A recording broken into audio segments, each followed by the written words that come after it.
Hello dear, welcome back to my YouTube channel study with GM. आप सभी कैसे हैं? उम्मीद करते हैं आप सभी ठीक होंगे, अपनी पढ़ाई में व्यस्त होंगे। तो बच्चे, आज हम मुख्य सेविका के एग्ज़ाम के लिए कुछ इंपॉर्टेंट क्वेश्चन लेकर के आए हैं जो आपके एग्ज़ाम के लिए बहुत ही ज़्यादा इंपॉर्टेंट है, क्योंकि आज का जो टॉपिक है वो है संक्रामक रोग। और आप सभी को पता है कि आपका टॉपिक भी है, आपका जो सिलेबस है मुख्य सेविका का, उसमें टॉपिक भी दिया हुआ है, आपका संक्रामक रोग है। तो इससे क्वेश्चन तो ज़रूर आएंगे, इसीलिए ये क्लास जो है आपके लिए बहुत ही ज़्यादा इंपॉर्टेंट रहने वाली है। तो चलिए देरी ना करते हुए अपने क्लास को स्टार्ट करते हैं। जो भी बच्चे हमारे चैनल पर नए हैं वो चैनल को सब्सक्राइब करें और अपने ज़्यादा से ज़्यादा दोस्तों में शेयर करें। और आपसे मेरा वादा है, यहाँ से क्वेश्चन ज़रूर देखने को मिलेंगे आपको, ऐसा हो ही नहीं सकता। ये बहुत ही ज़्यादा इंपॉर्टेंट टॉपिक है, चाहे आपका मुख्य सेविका का एग्ज़ाम हो, चाहे नर्सिंग का एग्ज़ाम हो, कोई भी एग्ज़ाम हो, उसमें यहाँ से क्वेश्चन ज़रूर आते हैं। तो चलिए स्टार्ट करते हैं अपने क्लास को। आज का जो हमारा फर्स्ट क्वेश्चन है वो है कि निम्नलिखित में से कौन से रोग का कारक जीवाणु नहीं होता है। आपको ये बताना है कि ये जो जितने भी रोग दिए हुए हैं इसमें से जीवाणु के द्वारा कौन सा रोग नहीं फैलता है। एक तो आपका एड्स है, डिप्थीरिया है, हैजा है और काली खांसी है। तो आप सभी को पता होगा कि जो एड्स होता है वो वायरस से होता है। बाकी ये जो तीनों रोग हैं, डिप्थीरिया हो गया, आपका हैजा हो गया और ये काली खांसी हो गई, ये किससे होता है ये आपके बैक्टीरिया से होता है। ठीक है, तो चलिए जान लेते हैं कि जो HIV है, जो एड्स है, वो किस वायरस से होता है। तो जो आपका एड्स होता है उसका वायरस होता है HIV वायरस, उसे बोलते हैं ह्यूमन इम्यूनो डिफिशिएंसी वायरस। और जो बाकी आपका डिप्थीरिया है, डिप्थीरिया आपका क्रोनी बैक्टीरियम से होता है। किससे होता है? ये आपका क्रोनी बैक्टीरियम से होता है। आपका जो हैजा है ये विब्रियो कॉलरी से होता है। किससे होता है? विब्रियो कॉलरी से होता है। और अगर हम बात करेंगे आपकी काली खांसी की, तो आपका जो काली खांसी है ये बॉर्डेल पर्टुसिस से होता है। किससे? बॉर्डेल पर्टुसिस से होता है। अब हम बात कर लेते हैं कि जो हमारा ये डिप्थीरिया है, थोड़ा सा इसके बारे में समझ लेते हैं कि जो डिप्थीरिया रोग होता है ये किस अंग को प्रभावित करता है। तो जो हमारा ये डिप्थीरिया होता है ये हमारे तंत्रिका तंत्र को और हृदय को प्रभावित करता है। और जो आपका एड्स होता है ये प्रतिरक्षा तंत्र को प्रभावित करता है। इस क्वेश्चन का राइट आंसर आपका ऑप्शन ये सही हो जाता है, एड्स। ठीक है, चलिए अगले क्वेश्चन पर आते हैं। अगला क्वेश्चन दिया हुआ है मलेरिया संबंधित है। अब मलेरिया किससे संबंधित है आपको ये बताना है। मलेरिया ज्वर से संबंधित है, अतिसार से है, सामान्य ठंड से है या फिर छींकने से है। तो इस क्वेश्चन के अगर हम राइट आंसर की बात करेंगे तो आपका ऑप्शन ये सही हो जाएगा, ज्वर से। मतलब कि जब मलेरिया होता है तो उसमें फीवर आता है। ठीक है, तो आपका ऑप्शन ये सही हो जाता है। अगला क्वेश्चन देखते हैं।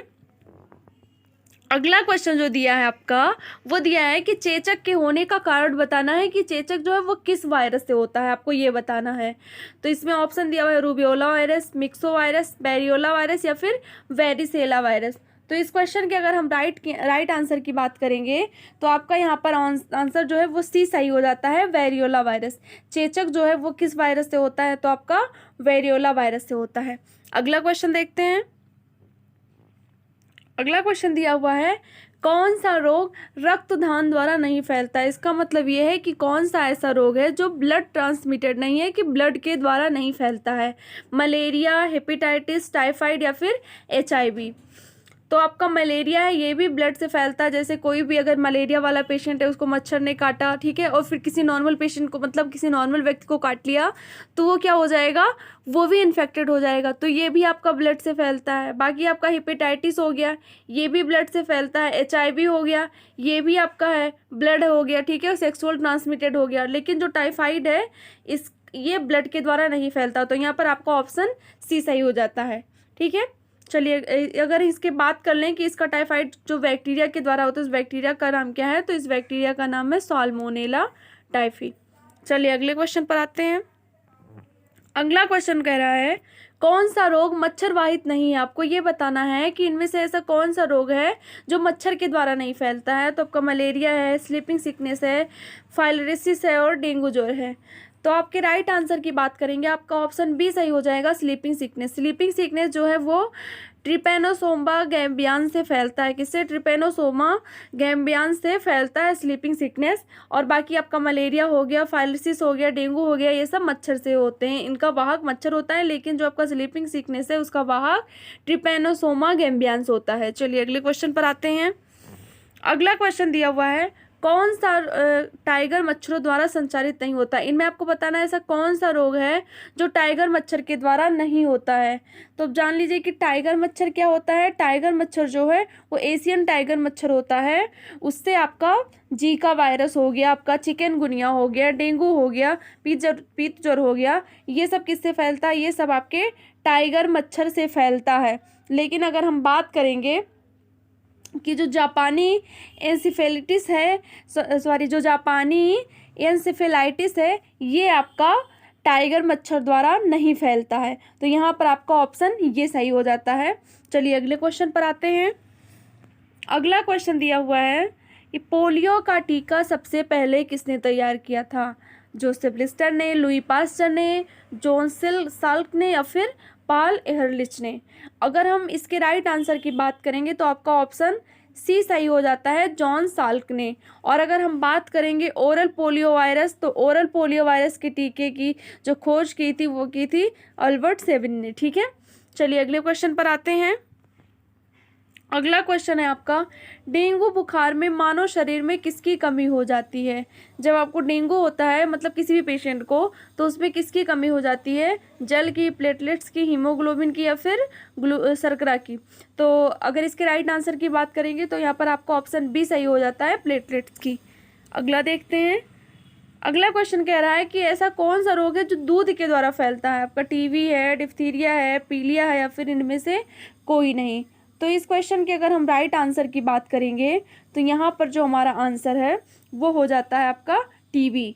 जो टीबी होता है इसे हम एक्जिमा भी कहते हैं या फिर इसे हम ट्यूबरक्लोसिस कहते हैं, क्षय रोग भी कहते हैं। तो ये जो है ये दूध के माध्यम से फैलता है। चलिए अगले क्वेश्चन पर आते हैं। अगला क्वेश्चन है, टिटनेस का कारण क्या है। टिटनेस जो है वो किसके द्वारा होता है, साल्मोनेला से होता है, क्लस्ट्रीडियम टिटेनी से होता है, बैक्टीरियोफेज से होता है या फिर वायरस से होता है। तो टिटनेस की बात करेंगे तो ये क्लस्ट्रीडियम टिटेनी से होता है। और ये किसको प्रभावित करता है, तो हमारे पूरे नर्वस सिस्टम को, पूरे तंत्रिका तंत्र को प्रभावित कर देता है। ठीक है, इससे बहुत तेज से ऐठन होने लगता है पूरे बॉडी में। और अगर ये अधिक तक कहाँ पाया जाता है, तो जो हमारे भारत के जो ग्रामीण क्षेत्र हैं उसमें ये बहुत ही अधिक पाया जाता है। ठीक है, इसका जो वाहक होता है वो मतलब संक्रमण का जो कारण होता है वो जैसे गंदी मिट्टी हो गई, गोबर हो गया, ठीक है, इन सब से ये फैलता है। और इसका जो बैक्टीरिया है वो है क्लस्ट्रीडियम टिटेनी। चलिए अगले क्वेश्चन पर आते हैं। अगला क्वेश्चन है कि पोलियो का वायरस किस प्रकार प्रवेश करता है। आपको बताना है कि जो पोलियो का वायरस है वो किस प्रकार प्रवेश करता है। मच्छर के काटने से एक व्यक्ति से दूसरे में पहुंच जाएगा, किलनी के काटने से, या फिर जो हमारा संदूषित खाद्य और पानी है, मतलब कि जो हमारा दूषित भोजन है, दूषित जल है, या फिर लार और नाक के स्राव से। इस क्वेश्चन के अगर हम राइट आंसर की बात करेंगे तो यहाँ पर आपका ऑप्शन डी सही हो जाता है, लार और नाक के स्राव से पोलियो का वायरस जो है वो प्रवेश करता है। पोलियो जो है वो, जो पोलियो का वायरस है वो किसको प्रभावित करता है, तो हमारे जीआईटी ट्रैक्ट को प्रभावित करता है। ठीक है, तो कोई विशेषता। चलिए अगले क्वेश्चन पर आते हैं। ये जो हमारा है मतलब कि ये जीआईटी से संबंधित, तो ये ब्रेन को, मतलब जैसे कि आपका ब्रेन हो गया और आपकी नर्वस सिस्टम हो गया, मतलब इन सबको प्रभावित करता है। और इससे क्या हो जाता है कि कभी कभी लकवा भी मार जाता है। ठीक है, चलिए अगले क्वेश्चन पर आते हैं। अगला क्वेश्चन जो आपका है ये है कि कौन सा रोग प्राय वायु के माध्यम से फैलता है। आपको ये बताना है कि इनमें से कौन सा ऐसा रोग है जो हवा के द्वारा फैलता है। टाइफाइड है, हैजा है, ट्यूबरक्लोसिस है या फिर प्लेग है। तो इस क्वेश्चन के अगर हम राइट आंसर की बात करेंगे तो यहाँ पर आपको ऑप्शन सी सही हो जाता है, ट्यूबरक्लोसिस। जो टीबी होता है, ट्यूबरक्लोसिस, वो हवा के द्वारा फैलता है, मतलब कि सांस के संपर्क में आने से। जैसे कोई भी इन्फेक्टेड व्यक्ति है वो बैठा है, अगर आप उसके सामने बैठ करके बात कर रहे हैं तो भी फैल जाएगा। ठीक है, चलिए अगले क्वेश्चन पर आते हैं।